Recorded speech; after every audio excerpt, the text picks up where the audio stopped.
You would do anything in the world for your kids. You want the absolute best for them, and you've given it a lot of thought. You know that you want things to be different than what you've seen around you in your own childhood or in other families. Some of the things that you know are that you don't want mom guilt. You are absolutely sure that's not the way that you want to do things. No mom guilt, no shaming of yourself or your children. And you've also figured out that you don't want to do those oppressive parenting practices. Definitely no spanking. And if you have given it some deeper thought, deeper research, maybe no punishment and even no yelling. And at the end of the day, you don't want to be exhausted. So how do you do that? If you've decided that you don't want guilt, shame, spanking, yelling, how do you create the other things that you want? Because you have a lot of other dreams for yourself, with your partner, in your family, in your work out in the world, and especially for your kids. For your kids, what you do want is to have a wonderful experience. You want them to have all that they could possibly have. You want to be a better mother. You want to do everything in your power to be a better mother, but not do the mom guilt. So what does that look like? Well, you want your children to be responsible. You want responsible kids, kind kids. And at the end of the day, you want to raise mature adults. And if you're still watching this, it goes beyond that. Yeah, you want to be kind and mature and responsible, but you want your children to become loving, giving human beings. How do you do all that? Especially if you're not going to do any of these things over here. How do you set the boundaries that you need to? How do you deal with it when they're throwing tantrums or hitting friends or throwing a fit in the middle of school? How do you do all that? And especially, how do you do it and reject exhaustion? And you know, sometimes you don't manage that part, do you? Sometimes at the end of the day, you regret some of the choices that you made. Maybe you yelled. You definitely were not in the place you wanted to be with them the whole day. So when you're in that exhausted space, sometimes it just comes down to you don't want to blow it. You just want to not blow it. And I get it. I'm Souzzann Zink, and I'm mothering mentor to the new 1%. And this is a whole different ballgame. This is a whole different way of interacting with our children. And in this video, I'm going to share with you my system, the whole system, everything that I have come up with that is the bottom line for how you do this and do it all. Reject all those things you don't want, claim all the things you do want in your home, your big work in the world, and especially for what you do to help your children be the best that they can be. So when I say that 1%, new 1%, what do I mean? Well, I do mean abundance. I do mean success. But I mean even more something that lays under it. I'm talking about the love. I'm talking about living a life that is guided by love and guiding our children with love moment to moment, every day, as deeply and profoundly as we can. So what does that look like? What I'm going to tell you is that there's 3 pieces that have to be in place for that to happen. Radical respect, radical responsibility, and radical relatedness. And I'm going to go through those and kind of make my case for them, but there's a simpler way to say it. It's live is love. Radical respect is living. It's living and landing and being present in the moment and appreciating every bit of it and giving your whole self to it. And the as in live is love is seeing the world as it is. Taking radical responsibility is just seeing the world as it is. And we'll talk more about that in a minute. And then that key piece, love, radical relatedness, owning the connections between all of us. So, my system, radical respect, radical responsibility, radical relatedness, live as love. So let's start with that radical respect. Well, what does that look like? What does that look like with your kids? What does that look like out in the world? Well, with your kids, it looks like some pretty simple things from my perspective, and things that I see a lot of really loving, really caring moms not doing. Simple things like eye contact before you communicate with your children. Giving them that sense that you respect them by asking their permission before you touch them, and then waiting for a signal. And the reason I say a signal is I'm talking about an infant. I'm talking about children who have no spoken language. Unless we start doing that respect from them at that very young age, how can we expect them to really learn it? And I'll talk about more about that a little bit when we talk about the developmental piece that's so key. And then there's simple things like, instead of grabbing their hand, you offer yours. But because you've set up this relationship of radical respect, they take it and they go with you and they leave daycare even when they still want to play on the bike a little bit longer. When my oldest son was born, he was 9 pounds, 12 ounces, and then he spiked a fever the day after he was born. So he was in the second level nursery. In the hospital where I had him, there was the regular nursery, the second level nursery, usually for premature babies. They were underweight and maybe they had some other problems, but they were basically healthy. And then there was level 3, where those teeny tiny ones that needed all the machines were kept alive. And I noticed something as the nurses were carrying my son around. They kind of didn't know how to do it. They were used to handling the babies like this. The little 5 or 4 pound baby's head would be here and the rest of the body here, and they could just kind of flip them around, and they had complete control, and they could give them a bottle or whatever they needed to do. Well, a 9 pound, 12 ounce baby won't fit like that. And I saw them kind of holding him like that and realizing that they couldn't do it. And the reason I tell this story is they were on autopilot, and this is not to criticize them in any way. They dealt with the babies of drug addicts because it was a hospital that was the charity hospital. And these women did the most amazing work, and I would never want to criticize them. But it's an example of a way we have to treat our children differently. We have to be present in the moment and notice what each one needs, down to how they need to be touched, because they'll tell us if we're there completely in the moment. How you do this is you model it. You model it in the way you live your adult life and the way you interact with your children. And in your adult life, there is a way of treating everyone around you with radical respect, including yourself, and it starts with you. The reason I say the first step in my system is love, which I kind of live, which I kind of translate as land, is you have to land. You have to do the self-care to be able to be present in the moment and notice those things that your mother and your grandmother didn't notice, because it's hard emotional work. And I would like you to think about the way that we treat those around us. When we go buy a $15 pair of shoes, or we get a $15 manicure, what respect are we showing for the people who made those products or provided that service to us? What are we saying to them about what their time is worth? What are we saying to them about what they are worth? If you're not putting your attention on paying others what they are worth, giving that as much attention as you give to making sure you're paid what you are worth, which I wholly endorse, you aren't modeling radical respect. And the reason is you're not respecting yourself, 9 times out of 10 in my experience. Because why do you buy that $15 pair of shoes?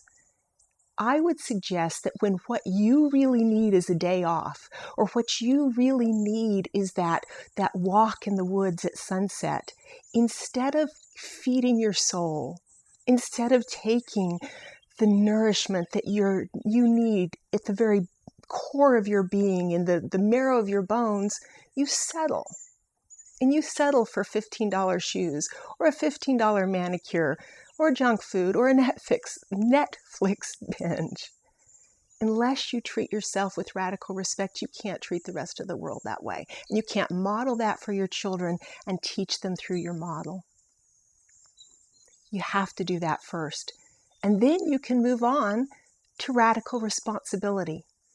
Now, I would guess a lot of people listening to me have worked on using the law of attraction in their lives, using other spiritual laws or other natural laws, working in accordance with them as best they know how to create success, to create the lives that they want to create for themselves and for their children. And I wholly endorse that. But I'm going to tell you the foundation of that is radical responsibility. And what I mean by that is taking radical responsibility for creating every element of your life, every aspect of your life, every experience you draw into your life, even the ones that we consider tragedies, even the ones that unless we go really deep, we consider to have happened to us. Maybe we consider ourselves to be a victim. Maybe we consider someone else to be a victim. And I'm here to tell you, if you're going to take radical responsibility in this life, you've got to own the fact there are no victims. There are no offenders. All there are people doing their best where they are, with the level of learning they have, with the level of emotional maturity they have, with the level of courage that they have. They're doing their best. And that is something you have to own, especially if you want to teach it to your children. Because one of the things that you're going to find is anything you haven't owned in yourself, you can't teach them. And I've been hearing a lot about some really tragic experiences that have been going on. And I believe that we are so busy blaming the polluters, blaming the bankers, blaming the people who are voting for someone other than who we're voting for, or the mom who has a different picture of treating her children with respect than the one that we hold in our own heads. And it breaks my heart. I really hesitate to say this part, but I don't know a better way to get the point across. When I hear people talking about tragedies that happen, including rape, I know this is an opportunity to go deeper within inside of ourselves. Because even those things we have to take responsibility for. When I was at the University of Utah and I was in an undergraduate class and I was a little bit older than most of the other people in the class, I guess maybe 10 years old or something like that, I was in a human sexuality class and I was infuriated. The man at the front of the room in the same lecture did two things that absolutely horrified me. The first thing that he did was he invited someone from the class, from the audience, because it was a big auditorium lecture, to come up and draw, a male, to come up and draw female anatomy. And he basically shamed the young man who came up and obviously was not very familiar with his subject. And that horrified me. And then this same man, who I think may have actually been younger than me, went on to say, rape is a crime of power. And what he managed to do, in the way he explained it that way, was blame, shame, and make wrong a whole lot of people in the room and terrify pretty much everyone else. That's not the way we treat one another. And that's not the way we avoid these kinds of tragedies. We have to take radical responsibility. And I have some experience with that. I know what it's like to lose people. I know what it's like to lose the closest thing I had to a brother to violence and to forgive. Somebody gets murdered, you have some choices. You carry that burden around with you for the rest of your life, or you forgive. That's radical responsibility taking. And it leads us to the next piece. Because radical relatedness is the love. Just the love. What if that really is all that there is? What if that really is all human beings are? Every single human being. Just a different expression of love. Because I believe it is. I believe that is what we are. I believe that's what our world is. Just every one of us is a different expression of love. And I believe we make agreements. I believe we make agreements to teach that to one another, even when it's really hard. And I don't know exactly what that looks like, but I had an experience when I was very young of losing my dad when I was 9 and he drowned. And part of me knows that was the way it was supposed to be. Part of me knows that hard experience was exactly the way things were supposed to be. What if we made an agreement? Maybe that was what had to happen for me to learn the lessons I need to learn and him to learn the lessons he needed to learn. I don't know. I don't have the answers to that level of how it works, but I can tell you that is what radical relatedness is living at love, living as love, and relating as love at that level. So I don't want you to think that I believe I have all the answers. I absolutely don't. I do believe that a lot of times I ask the right questions, and that's what I'm hoping you're going to do, because I believe there's more magic in asking the right questions than being convinced that we have the right answer or even hoping that we do. So what about this? Even if you don't agree with some of the examples that I gave, probably, if you're still watching, you agree that responsibility, even radical responsibility, radical respect, radical relatedness with one another, those are things we want. If we do want them, why aren't they happening? Why aren't at least some of us living that way all the time? And my answer to that is the same as a lot of people's, which is fear. But I kind of think we still need to be asking that question, because we need to ask, what are we afraid of? Some people say we're afraid of the unknown, or we're afraid of death, or we're afraid of pain.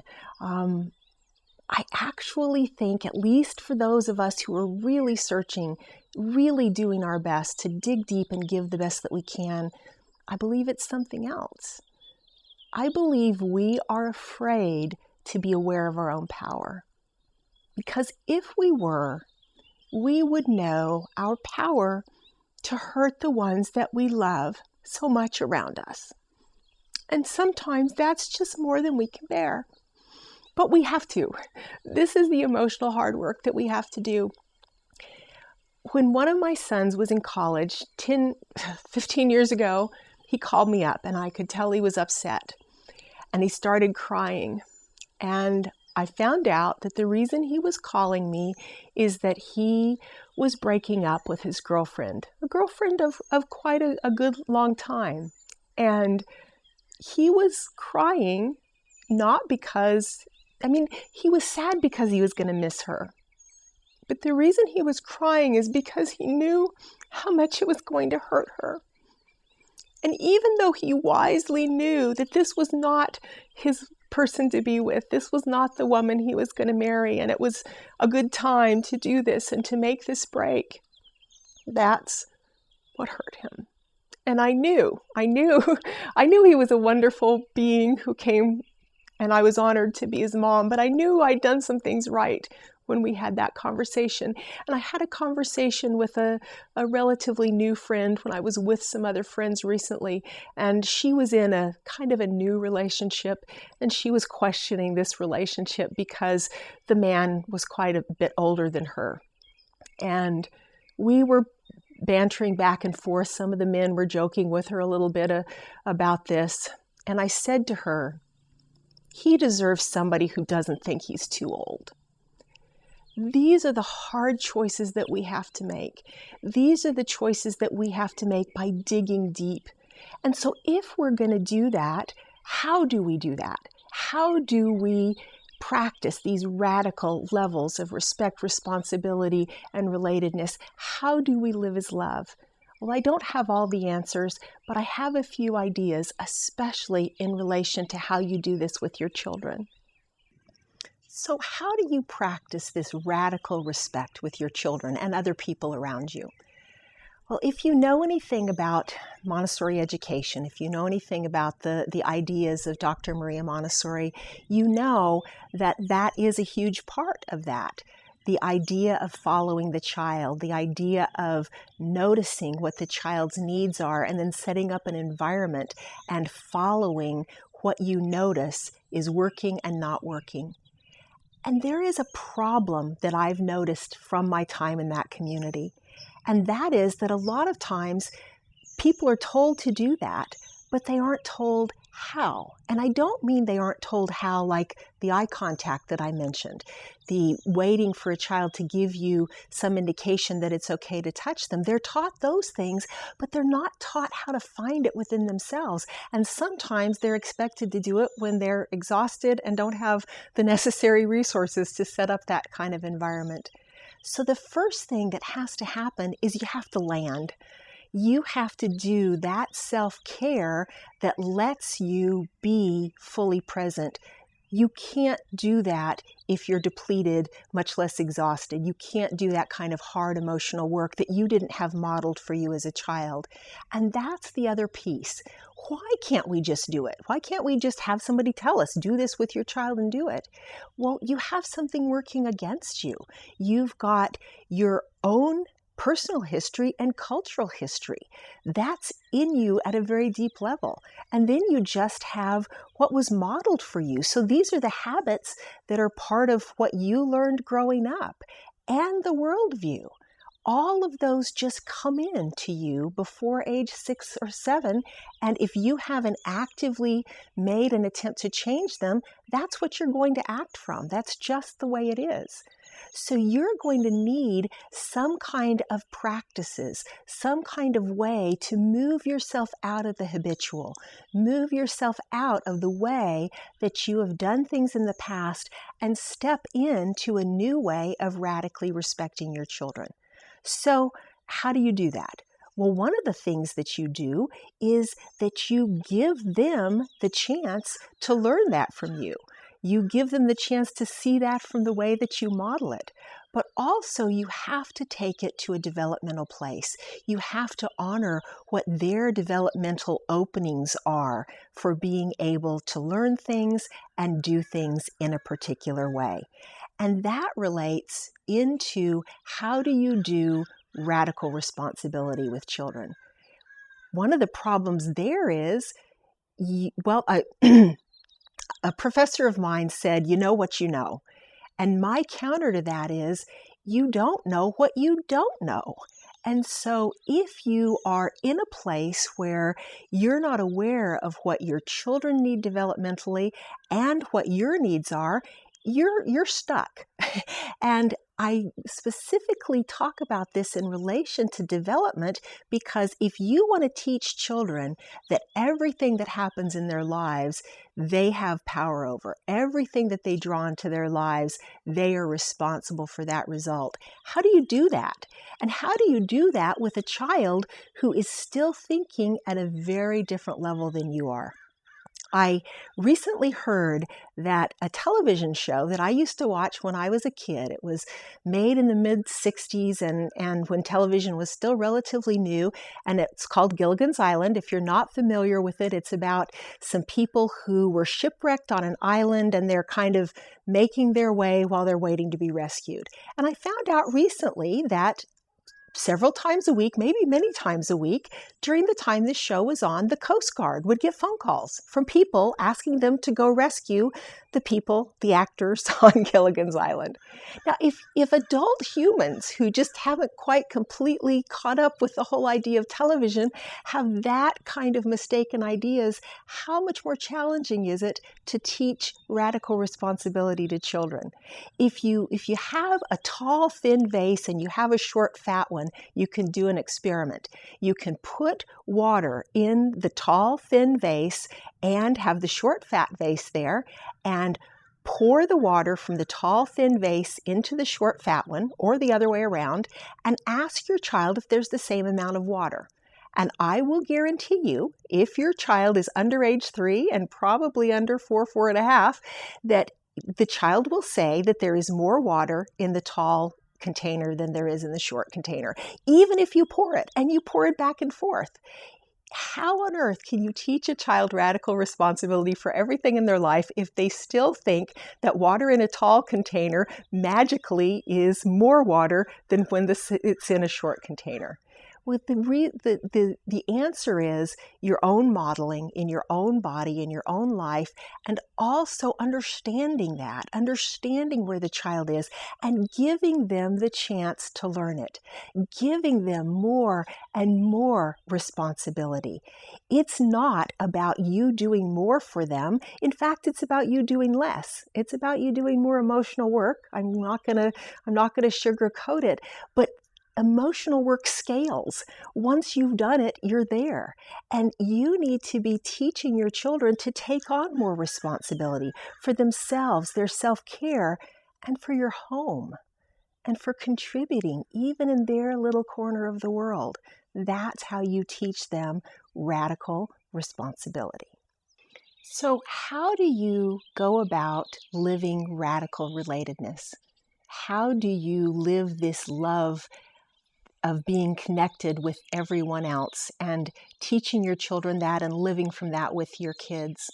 Well, one of the things that you do is you surround yourself with a community of women who are as committed and as diligent about living the values that you have as you are.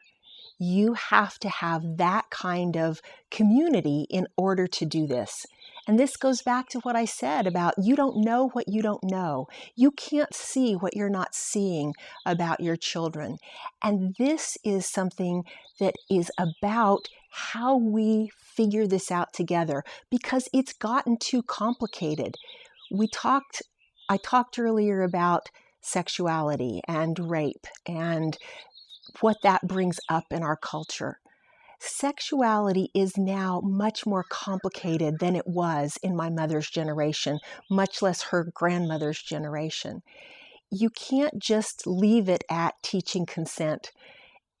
In this time, we are, as a human race, at least as some cultures within the human race, embracing the more complicated elements of our sexuality. We're embracing the eroticism of giving up our power willingly from our choice with people we deeply trust. When you've got that going on, you can't just leave things like teaching consent. It has to go to a different, deeper level of trust, awareness of yourself, of those around you. You have to be teaching at a level that meets that. Just teaching consent is kind of just a step or two above waiting for marriage and using violence to enforce the protection of virginity. We're beyond that, and we can't figure it out all by ourselves. One of the ways that this video came about is from the videos I've been watching. There's a woman who has taught me so much about doing videos, and she talked about one of her own creations, one of the gifts she gave out in the world, and about how she wanted her parents to be proud of it, and she thought they would be. And if my mother were alive, I think she would be proud of what I'm saying to an extent, because some of it she wouldn't be able to understand.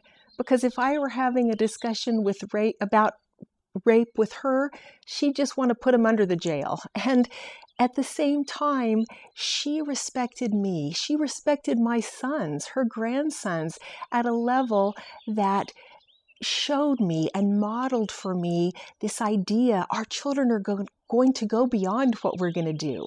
She would say to me and my sons, "You're so smart."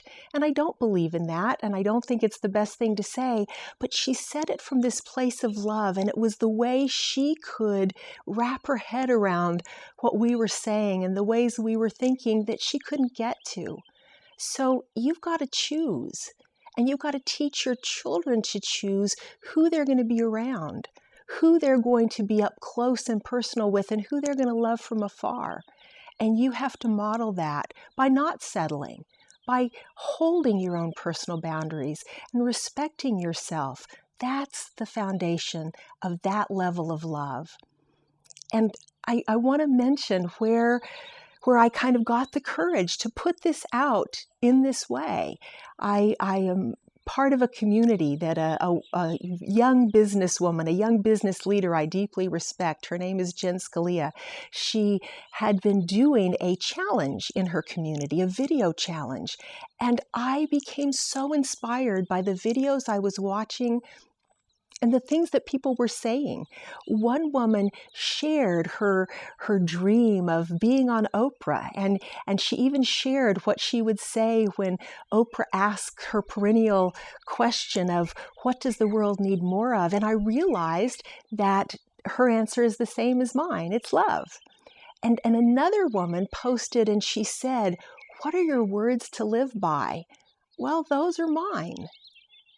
Live is love.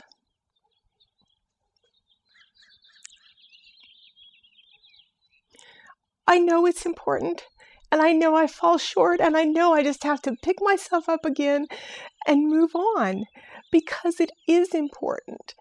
And the way that you do this is that's what you do.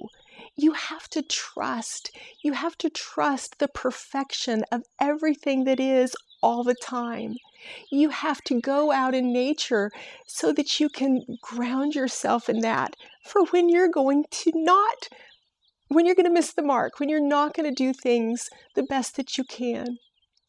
That's what you have to do. And you can do it. But it also means living your values.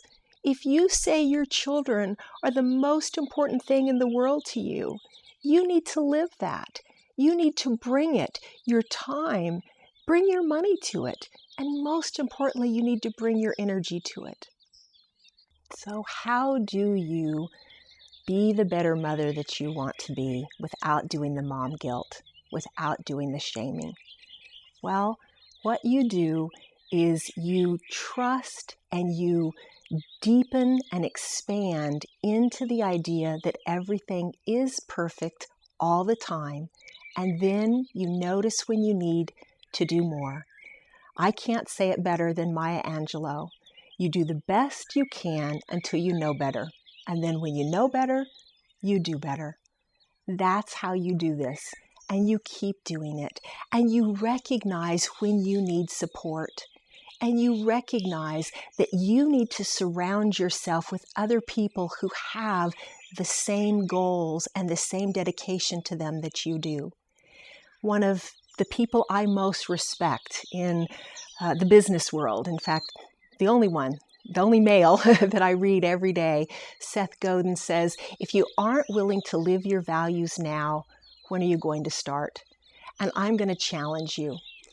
If you have had some ideas as you've been listening to this, that there are ways you can step up with your children in a different way, I'm going to ask you to do that. Whether it's with me, whether it's with someone else, if you have been investing in your business, if you've been investing in your health and in other aspects of your life with your time and your money and your attention and your energy, I encourage you, if you really would do anything in the world for your kids, and I'll tell you, even when you don't know you would, I know you would. I know that's true. If that is true, then I encourage you to invest in the same way, at the same level, with the same dedication in them. Invest in yourself as a mother. Invest in their future in the way that you know is going to serve you and serve them.